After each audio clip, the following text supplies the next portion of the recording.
your dad sang and he brought you with him to bars?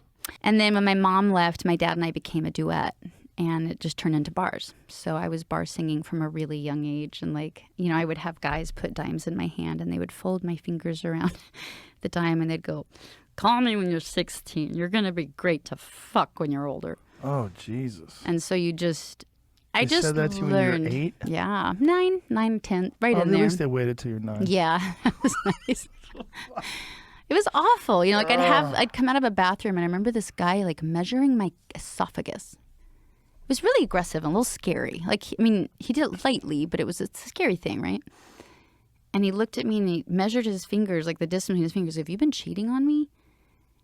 I'm still not sure what that means. Maybe it's a blowjob joke. I don't quite know, but I just knew it was sexual and it was aggressive and it was scary. It was just, So that's just what I was raised around. It was amazing to me how here in the States, all the states are so close together. In a matter of hours, you can be in a whole new state. Right. And so I thought I'd hobo by train across the country to San Diego, and I'd hitchhike from Tijuana to Cabo, and then take a ferry to the mainland side of Mexico, and then Isn't it amazing? What an adventurer you Isn't are. it amazing Isn't it amazing you were never raped Yeah. or molested Yeah. or taken advantage of by somebody doing this hoboing thing? I mean, it sounds incredibly dangerous. I think a big part of it's luck. And looking also the way you do. a big part of it, I don't think I always looked that good. Well, yeah, you do.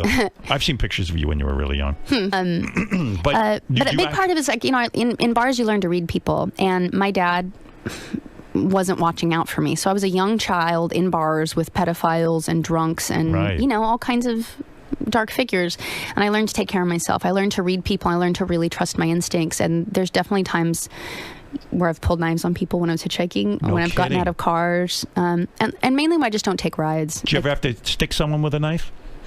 I once, a guy picked me up. I was hitchhiking. I was probably 15 in Alaska, and the guy was like, "You're very pretty. You shouldn't be hitchhiking." And I was like, "Thanks. I hear that a lot." And he was like, "You're really beautiful. You shouldn't be hitchhiking." And I was like, "Thanks." And he kept saying it over and over, and really creeped me out. And so I grabbed my knife out and I stuck it under his chin while he was driving. I go, "Can I curse? Yeah.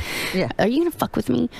And he goes, Guess not. he laughed, and I could tell the second he laughed, he was the nicest guy in the world. Right. And he's been my best friend ever since. kidding He me. lives in Texas with us and helps me with the baby. And you still know this guy? Yeah, and he's a fantastic guy. He's the what a only guy way- I ever really pulled a knife on. What a way to meet a babysitter. Yeah. So when you she say says she can read people. Yeah, so when